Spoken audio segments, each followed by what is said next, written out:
to the Scaling Japan podcast, a podcast about how to grow your business from $100,000 and beyond in the land of the rising sun.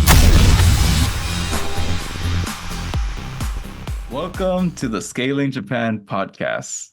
I'm your host, Tyson Batino, and on today's episode, we have Scott Scofield. He is the CEO of COVUE, which is a well-known brand operator in Japan, where they provide a full-service market entry platform into Japan. From import to logistics to retail, COVUE is a one-stop solution for foreign brands who wish to enter the Japan market. And I'm planning to do a two-part series with Scott. And our first episode is going to focus more on e-commerce systems, the big players in Japan, and some that you might not know of.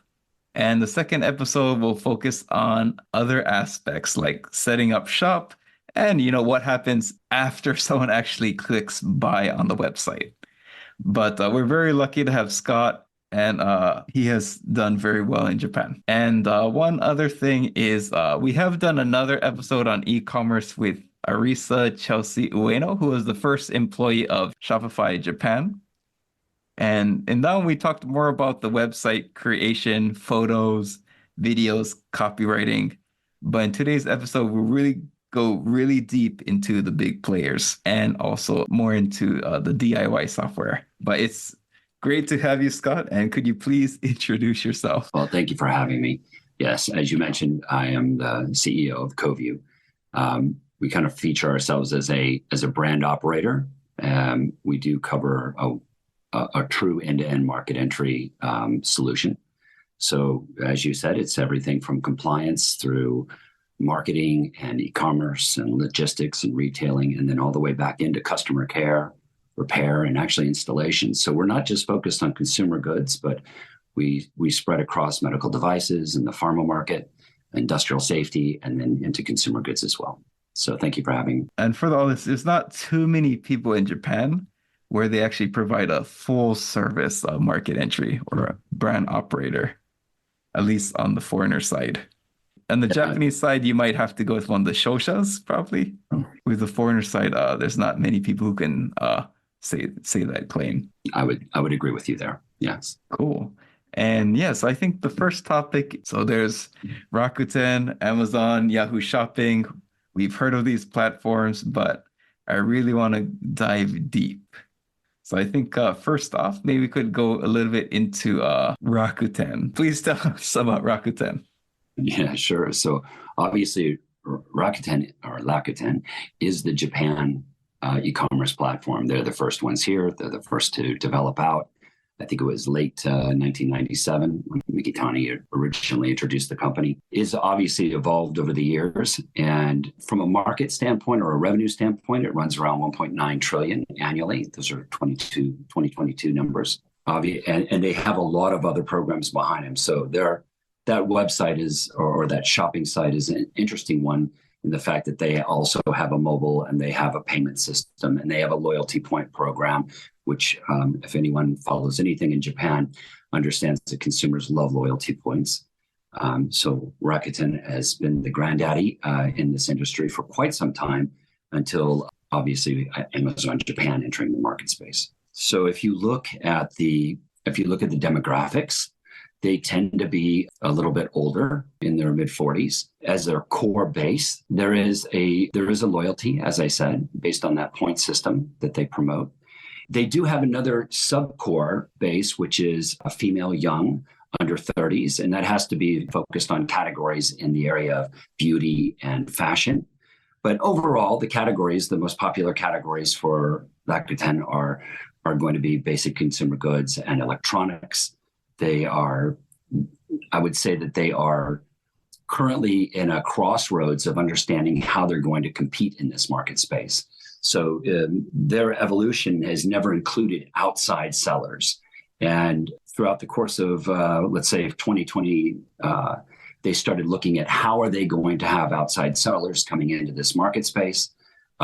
They're quite restrictive on the rules for entering into and operating a store in their platform.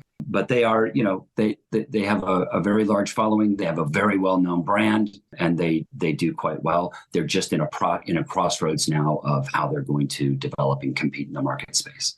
Gotcha. I think they're also pretty popular in the travel space. Yes, they are quite well. They have their own payment system. They have travel. They have mobile. They have shopping, obviously. So they're a well-rounded brand. They also have a sports team. So they do quite well. The problem that when you look at trying to dissect, where do they stand? All of these platforms do not talk about transactional data in terms of how many, let's say, items did they deliver per year. So there's no way to determine who's the largest. If you look at just revenue size, again, they're at 1.9 trillion, which for listeners outside will go in USD. It's 14.25 billion.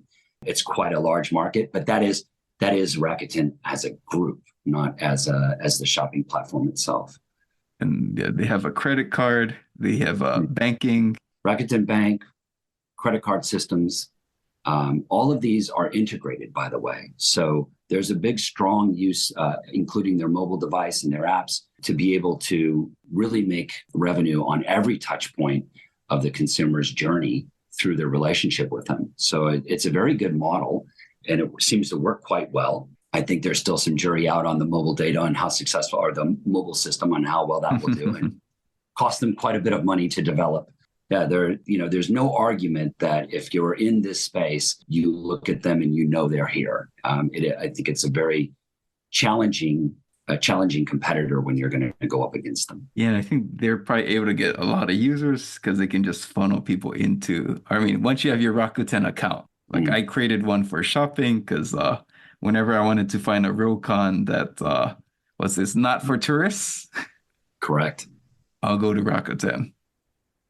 Yeah, certainly for the Japanese consumer market, I would say they are more dialed in than most. Outside of, I would say maybe second in terms of dialed in to the market would be Yahoo Shopping, Z Holdings.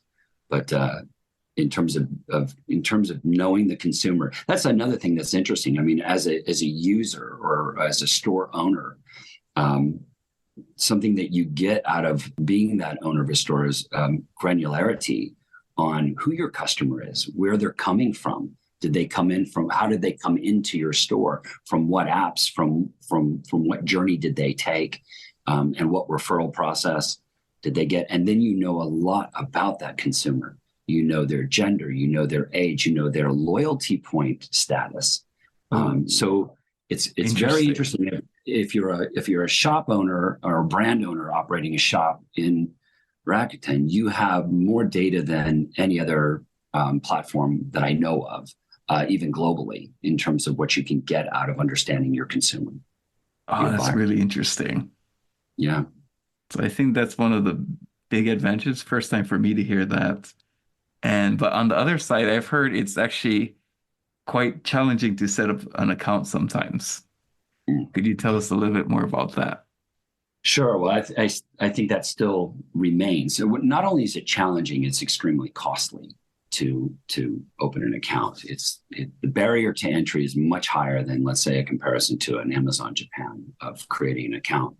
But there are still a lot of restrictions, and they've been going through this process of evolution.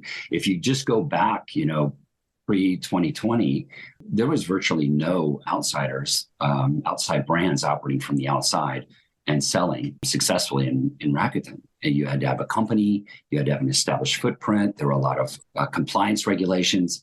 I don't know if it's still applicable today, but even Rakuten had an onboarding team that would visit your company. Oh, wow. So during the pandemic, no one was being onboarded at all because that team was restricted to travel.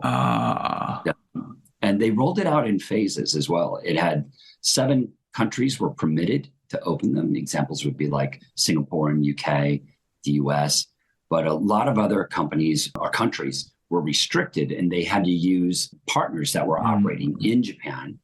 So they would come to somebody like COVUE, who was operating a store in there and could carry their product lines and and develop it for them. But it was very restricted to 7 countries. It's now beginning to open up more and become a little bit more, I guess, less ambiguous to get into, but it's still a very lengthy process. It's still a very challenging process. And of course, it's expensive as well. And if you do not have any Japanese language skills, it's nearly impossible to do it because you do need to operate it in Japanese. I'm not sure if this information is correct, but someone was saying, I think they're registered as a company in Japan, but I think they have to be incorporated for like 1 to 3 years. Yeah, so I want to be careful on their rules because they have been updating them as they go. But yes, there are a lot of restrictions on how to open that store, who can do it. It's gotten a lot more relaxed. That for sure has happened because we've witnessed it with some of our brands. But nonetheless, it's nothing like trying to open a store in Amazon, which is Amazon Japan is much faster, much easier, and lower at cost.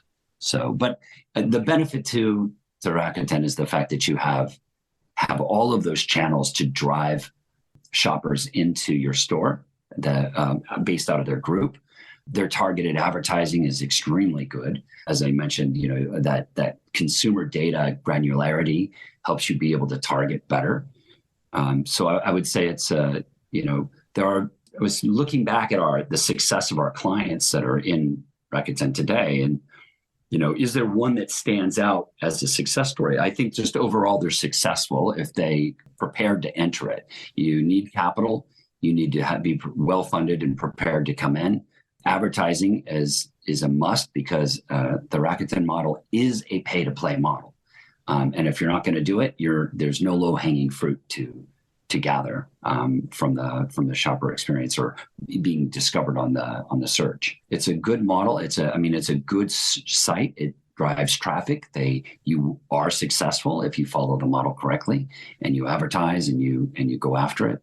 But if you're just going to sit back and you're not well funded and you're just trying to test the market, Rakuten is not the place to test the market at all. Gotcha.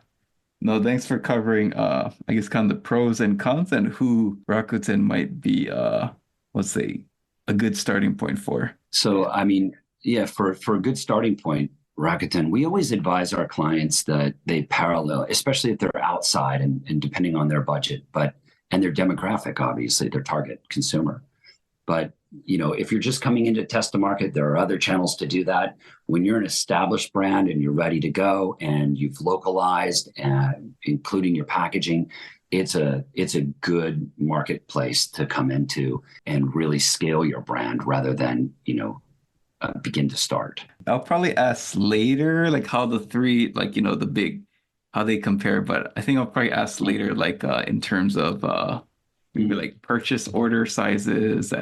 But I guess my last question about Rakuten is there any unique points about their loyalty point system? Unique points against that? Unique things about their loyalty program. I would say the uniqueness, I don't know if you would want to call it uniqueness, but it's obviously scalable across all of their business units, right? And it's applicable to all of their business units.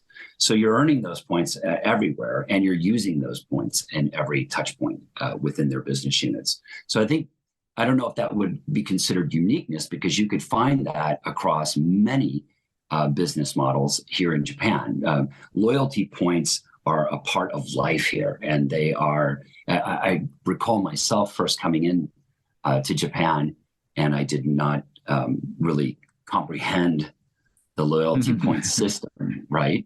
And I remember I was making a purchase at a department store here, and the person I was with shopping looked at me and said, "Why don't you have a point card for this shop? You shop here all the time." And I thought, it's no big deal.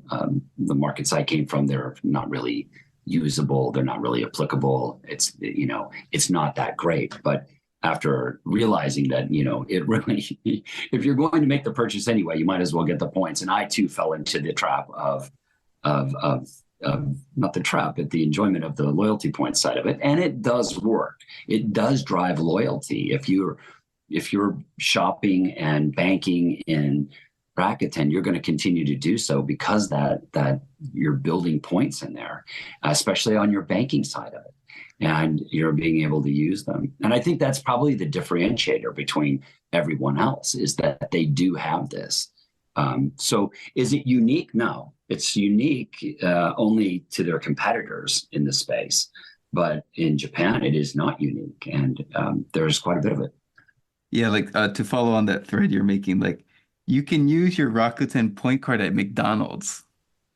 So shopping at McDonald's, and I think more so than Amazon, like there's a lot of places in retail or a lot Yeah, of I mean, retail so places that allow you to use the or the Rakuten card.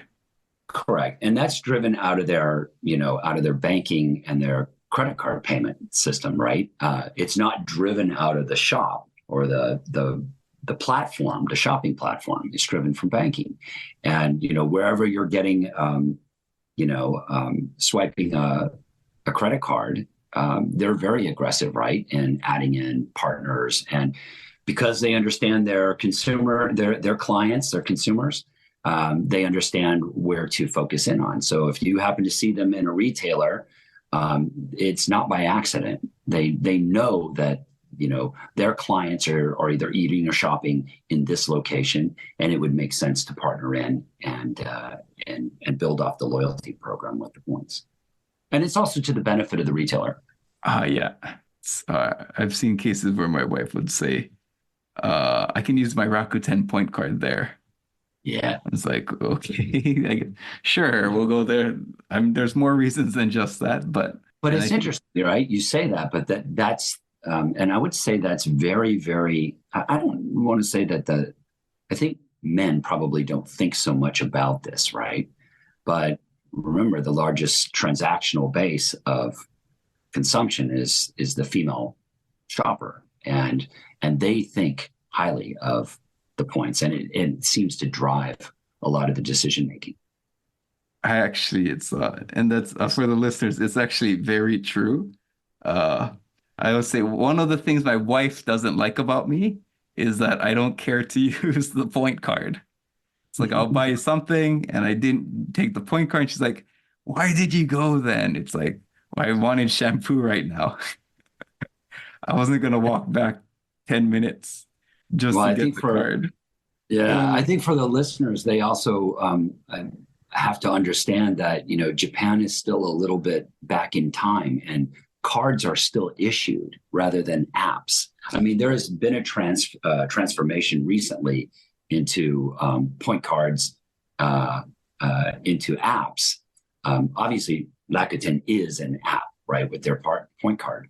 But most point cards across Japan are still plastic cards, and no salaryman going off to work is going to carry an extra bag just for those cards, because they carry hundreds. And you know what I'm talking about. Yes, like if you look at any this is a podcast, but right now my face is, let's say, crunched at the moment. That's right. How many times have you seen, a woman in front of you at a checkout line, and they're flipping through, 100 point cards, in their bag to figure out which one to give? And very interesting. But cool. No, thanks for going. I think it was a interesting segue. And so, but I think it's not so much of a segue as much of it is it points out that loyalty systems and here in Japan, they do work and they do affect the consumer's decision. And Rakuten has just insanely big network, and that point card. I'm not making the claim, but might have actually kind of saved the business in a way. Yeah, I think so. Yeah, I think maybe it's debatable on what actually saved the business. I mean, the driver of CapEx is their mobile system, their mobile network, right? That's the biggest thing they invest in right at the moment to keep it going. But yeah, I would say you're right. I mean, it was smart for them to do that. And it's interesting because, I don't see, there's only one that's going to come up that might possibly be able to do that successfully. And that's, time will tell, and that's Yahoo Shopping. But they certainly, I think, they're so far ahead in the market space down the road on this that I think it's very hard to catch up with them. This episode of the Scaling Japan podcast is sponsored by Hashi Media, your agency for doing influencer marketing in Japan. Learn more about them in the show notes. And next, let's dive into Amazon. Sure. So Amazon came in 2000, right? And of course, they were online bookstore. That's what they were. They were the older model. And I don't know if Amazon Japan actually really was on the radar of Rakuten as a competitor during the 2000s. I think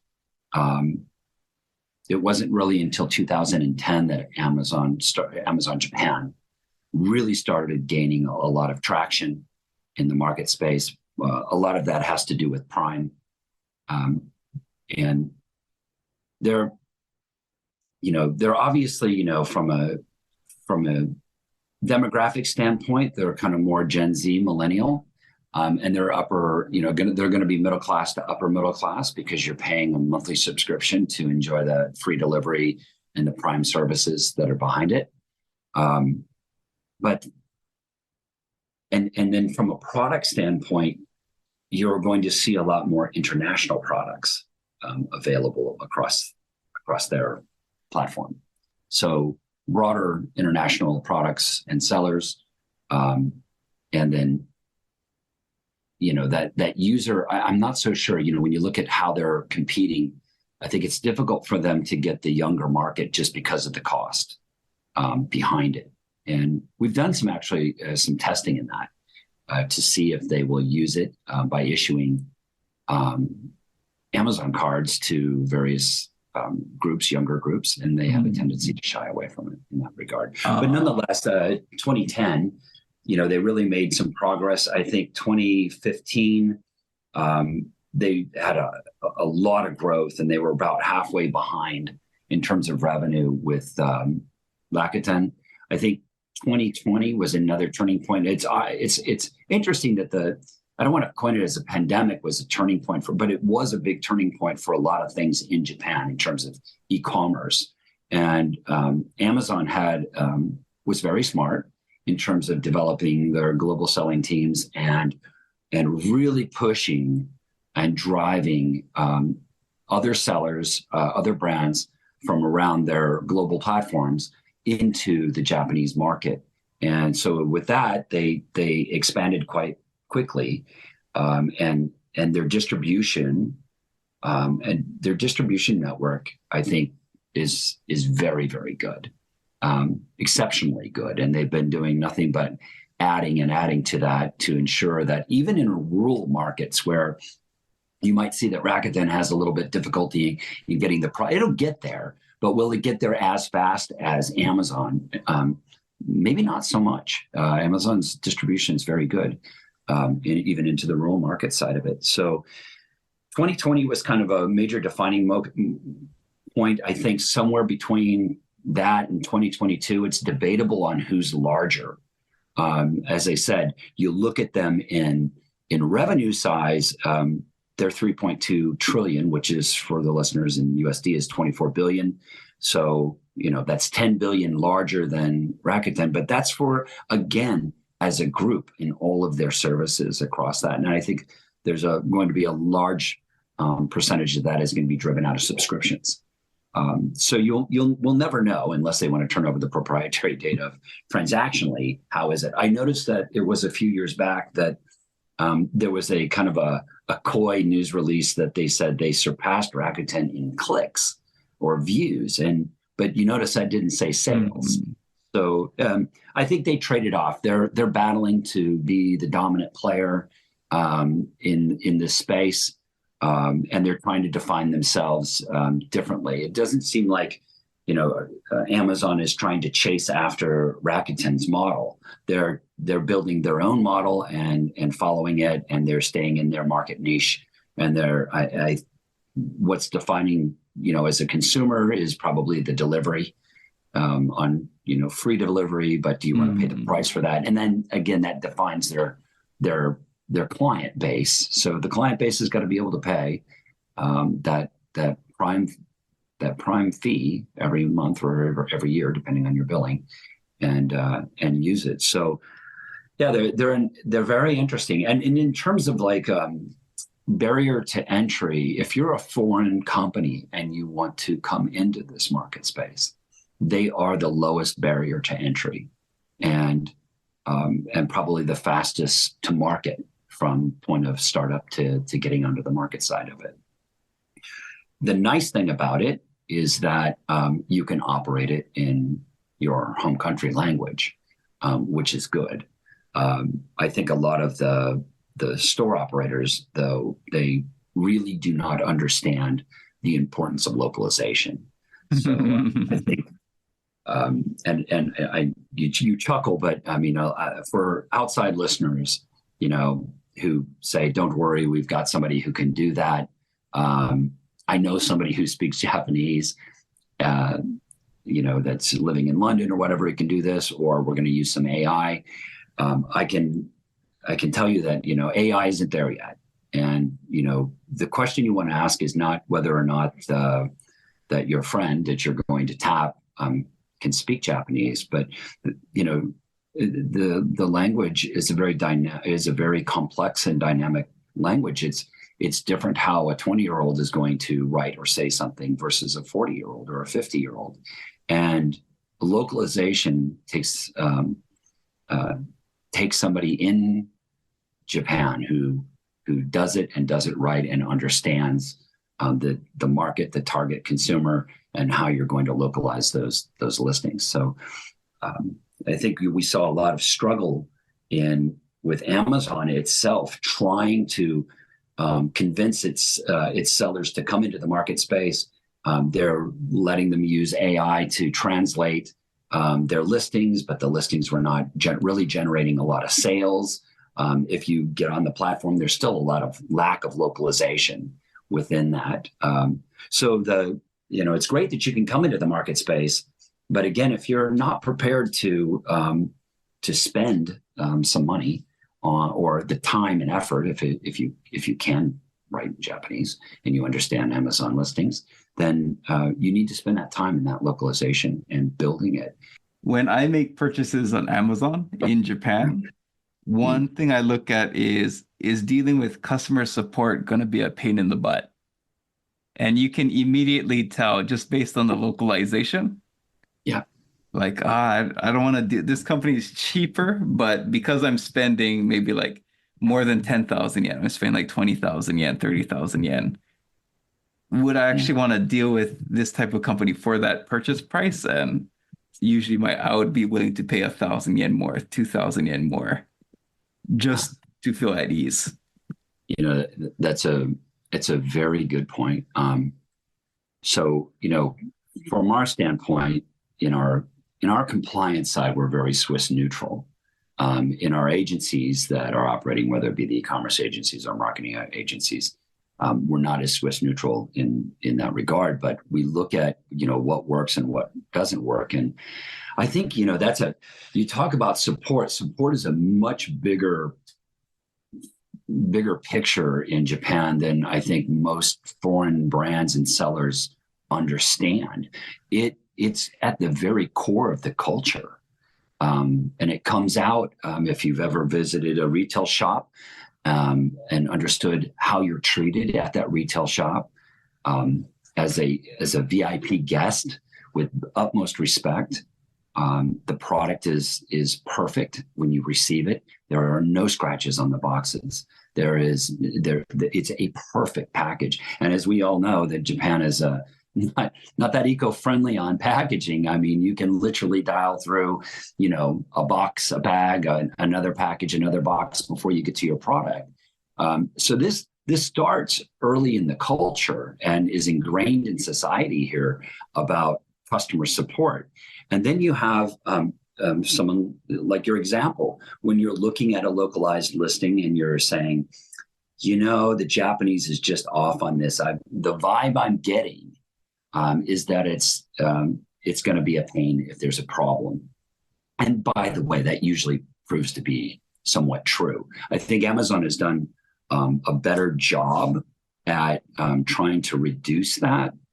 But Amazon Japan here is very different than like say an Amazon US or Europe. Even the tools that you can use as a seller in the US or Europe, they're not available here. They're very slow to roll out. It's a very much older system. And so it takes time to operate your store. But coming back to the customer experience, the customer localization, it's not just in the listing, but it should be in your packaging. We've seen countless examples of our brands where the brand owner was just very determined not to change anything. And so for listeners, if you come to Japan, please visit a retail shop like a Caldi. A Caldi holds a lot of international brands. And the first thing that you notice is that there is a black and white sticker stuck over the local packaging. When, as a consumer, there's a lot of research behind this, that when the consumer looks at that, such as yourself, or you experience that as a digital listing that's not really localized, you form a negative opinion on it, that there is no one to go to. Now, because Caldi is an established business, there is a return, there is a way to do that. But digitally, it's always in the mindset of the consumer that, we're going to have problems with this. So the more that a brand spends time in localizing their packaging, forget about whatever language you're in, Spanish, English, it doesn't matter. It means nothing to the consumer here. You need to be in Japanese. You can have your brand integrity remain, but localization takes that negativity at least down a little bit. And certainly from a listing standpoint, if your packaging and your listings are really deeply localized, now what you've done is you've created an impression to the buyer that you have a virtual footprint here, that you are here and you're contactable. And that customer support should go all the way through, including into how you're replying to someone when they do have a problem via chat or email or even telephone. And one other thing I want to add is that your impression of Japanese, not yours, Scott, but your impression of Japanese people, they aren't vocal with their complaints, but when it comes to Amazon, and they have a bad customer experience, they'll be very slow to give you positive reviews and very quick to give you a negative review in some cases. Yeah, I think that even goes back farther again into society and culture, is that there's always room for improvement. So when you throw out a 5-star option, how many 5 stars are actually given by Japanese? There are very few. They're not liberally thrown around. If you got a 4, that's great. You did well. And that doesn't translate as well into other markets. And you are correct that the Japanese consumer is very polite and very courteous. When you do something, they don't hesitate to be vocal about it in a review, and unfortunately to the detriment of the brand. How you handle something is not in Japan is not how you would handle something in another seller's market. You could get away in France with horrible customer service and still probably get decent reviews, whereas here it's just not possible. You need to develop your customer experience as a Japanese seller and localize that as well. Yeah. So Japanese customers may not complain verbally directly to you, but on Amazon they're anonymous. And Yes. That's also why Twitter was a huge success in Japan. That's exactly right. That's exactly right. Oh, no, this is very informative. Anything else about Amazon? For Amazon Japan, I mean, I don't know if there's anything to add to it. It's just they've got a good trajectory. They're, I think because they are the lowest barrier to entry, they'll always be a good place for market test in coming into this space. We always tell our successful brands that to immediately once they've finished that process, to parallel into Rakuten, because they need that from traction in that localized market. But yeah, I think they're on a good trajectory. They've obviously defined themselves, and certainly in that regard, recapping is their ability to deliver even in rural markets is very impressive. Hello, listeners. I'm excited to announce my live cohort course to help you increase your sales in Japan. Many foreigners struggle to turn first meetings into second meetings because they lack a sales pamphlet that follows the standard format in Japan. Even if you have a good first meeting, your internal contact will hand over your current sales pamphlet to the decision maker, and they'll take one look and say, they don't get Japan. My live 4-session cohort course will teach you how to make a sales pamphlet in English using the standard format in Japan. You will receive a sales pamphlet template, more than 10 examples from Japanese companies, and a lot of feedback so you can end the course with a sales pamphlet that gets more meetings and therefore more sales. Getting one extra deal will more than pay off the course, so joining is a no-brainer. You can find more details of the course at scalingyourcompany.com/sales pamphlet. And we'll have a link in the show notes. Yeah, so next let's dive into Yahoo Shopping. So actually, when you mentioned Yahoo Shopping, I was like, okay, I'm very interested in learning because I was like, including myself, I think this is probably the one that's least known. Yeah. At least among foreigners. So yeah, looking forward to hearing about Yahoo Shopping itself. And also like before we started recording, like you're just telling about potential developments for Yahoo Shopping. And that was really interesting. Yeah. Well, Yahoo Shopping, that's Z Holdings. So again, if we're going to just look at revenue size, they are 4.1 trillion. That's 30 plus billion USD annually. Now that's Z Holdings, the entire group. Again, data on how many transactions are going on is always, ambiguous. But what's unique about them is obviously that they too have things that funnel into them. So, they have Yahoo News, and that as advertising revenue, they've got a way to direct their, Yahoo Finance, they have a way to direct their consumers into the shopping network. I don't know if that platform, in terms of transactions is even, if you bar graph them out, they're going to be quite low below them. But they're doing, what's interesting about Yahoo Shopping is the fact that they are, that they are now part of SoftBank. And you've got SoftBank really driving interesting acquisitions with PayPay and Line. And so, if you were to put an asterisk out on who might be making a major difference in the market space, let's say 5 years out or 10 years out, I think you have to put an asterisk there. Whether or not it comes together or not, there's a whole podcast on challenges behind, integrations of especially Japanese companies. Mm-hmm. But if you look at the model that they're following, it seems to be mirroring very closely to Rakuten. But they've got some uniqueness now. So because you've got SoftBank Holdings owning the company, and you've got their ownership of Line and PayPay, which, by the way, PayPay is, when was the last time you just walk into any retail shop? It's everywhere today. And they did a great job of scaling that because they gave it away at first, right? For the first year or something like that.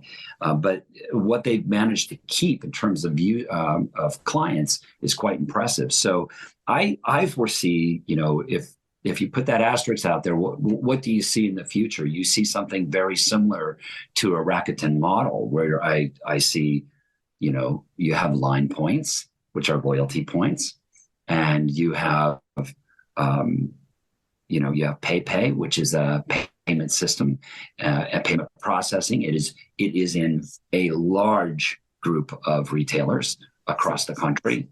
So there are a lot of interesting things there a lot of synergies that are positive. The question is, can they execute? I think that jury is still out. Or if they can synergize, everything would be the key factor. For living on PayPay, so I don't think I fully understand PayPay, but I think it might be essentially it serves the role of a combination of apps that might be Mhm. used in the US, right? So I know Venmo, like if you send money to friends, you'll typically use Venmo Right. in the US. And for PayPay, you can finally there's a way to send money to friends in Japan. Like that was the pain point. You go to a restaurant, they say we can't break the bill, and everyone's like, ah, well, I only have 10,000 yen, but the bill's only like 8,000 yen. Then it's okay, finally PayPay solves that problem. But in Yeah, addition to the Venmo, I think so I'm not too familiar with Venmo other than the payments, but then you can also pay at shops as well. that's correct. And I think that, um, yeah, the being able to share, I mean, that's a nice feature. And would it be used? Of course, it's being used. But I think the standout to me is in the retail sector that, you can if you have a SoftBank phone, right? You can pop up your account automatically quite easily, and you can then make some payments, cashless payments, using the PayPay app at these retailers. And I just think from this is, I mean, right now these are separate entities. Line is, I think for listeners, if you don't know Line, you got to think of it like, you know, a Skype, Instagram, and everything else on steroids. It just hasn't really fully developed, but its user rate, I think it's like 90% Yes, like Japanese people use the app, and that dates back to the fact of when telecoms were very expensive. But it's so much a part of a part of everyday life that it has a lot of power. And they've been doing a lot of things in the Line side to develop, that ability to shake and find out the deals that are around you. There's targeted advertising. All of these different business units are quite powerful in their own right, yeah. and that's why I say you put the asterisk there. Will it come together? No one knows. There's always unique challenges in running a Japanese business, and then combining Japanese companies is another, that's another game in itself. I mean, it's very, very challenging. No, because I think this is a very fascinating topic because it's I mean a little similar to Rakuten, but it's with Yahoo Shopping and PayPay, and I guess also the SoftBank, the ability to bridge the online store with just normal retail. Mm. I think that's a really fascinating point where you can, let's say, PayPay is really dominated retail or restaurants, and with those points that you get, you could use it for the Yahoo Shopping if they're able to find a good way to transition to that.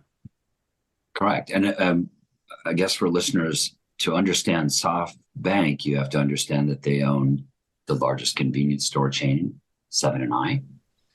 They are in their own banking. They too are in banking, right? And if you jump over to Line, you realize the amount of information that Line carries behind it, in terms of its user data, the granularity that they can get behind that user. So there's a tremendous amount of synergies between all three of these, between all of the units. And there's a lot of untapped of capabilities behind SoftBank. Again, it is, question is, can you execute? And I think therein lies the biggest challenge, because, they've had a lot of time on this and they are working on it, but it is extremely slow to roll out. And that's very, that too is also very Japanese. It's very slow to roll out. A lot of different corp ads, and it's essentially saying it's not that SoftBank created Line, they bought Line. They bought Line, correct. And so it's SoftBank Holdings is a large holding company, and it owns a lot of businesses and a lot of, meaning that it's got that potential with a lot of avenues to bring connectors together behind it. And, you can see that right now there's, you've got Yahoo Shopping, which is, able to drive traffic in from, all of their from their advertising side, on their online advertising and their news sector section. But again, you look at the market space. So what's the demographic behind it today? It's middle-aged, 45 and up, and I wouldn't say that whereas Amazon's users are a little bit more wealthier. Rakuten is quite broad and well balanced. I would say that Yahoo Shopping is probably a little bit lower middle class and below right at the moment for the demographic behind it. But it's got it's got all of these wonderful synergies between its sister companies that are being held by SoftBank. So, if you want to make something happen and really grow out, I would say, they've got the potential to do it, and they actually have the potential to compete with Rakuten. And I have some additional data points that, from my personal experience, that might support that demographic theory. It's so part of my job is doing SEO for Japanese companies, and so. And in my experience, generally 66 to 70% of searches is usually on Google. And then 33% is normally Yahoo.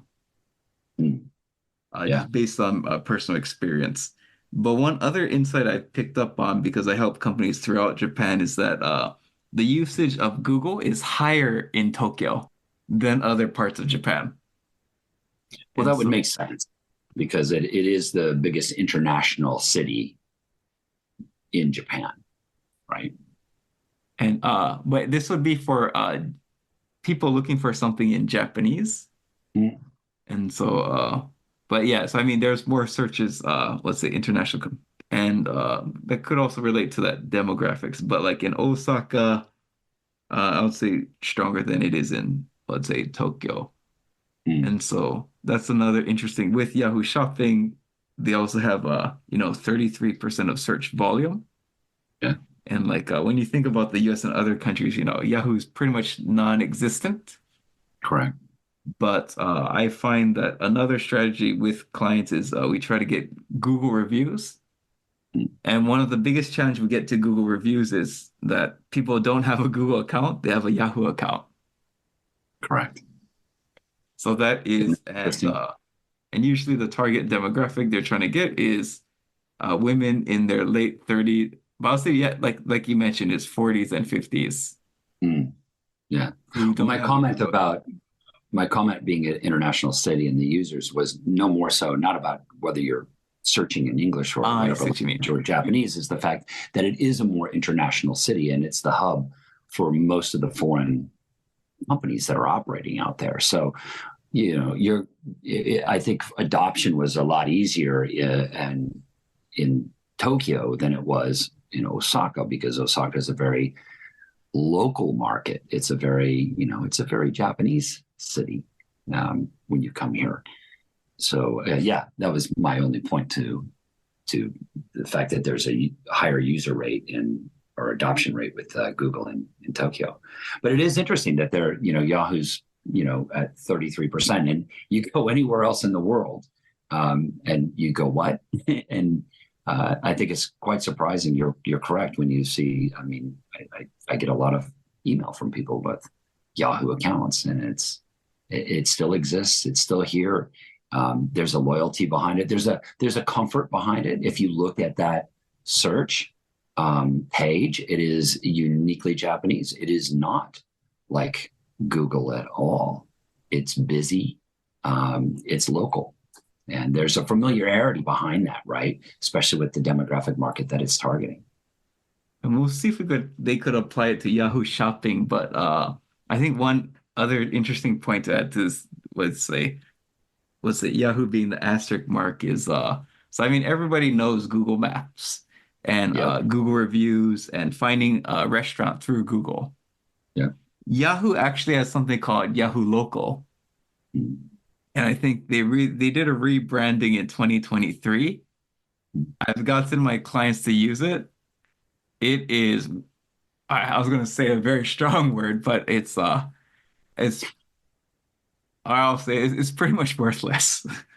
So I've tracked the analytics, and like it's like non-existent. Like so Yahoo for search it'll actually be 33%, but if I had to compare it to maps, it's Yeah. probably like 5%.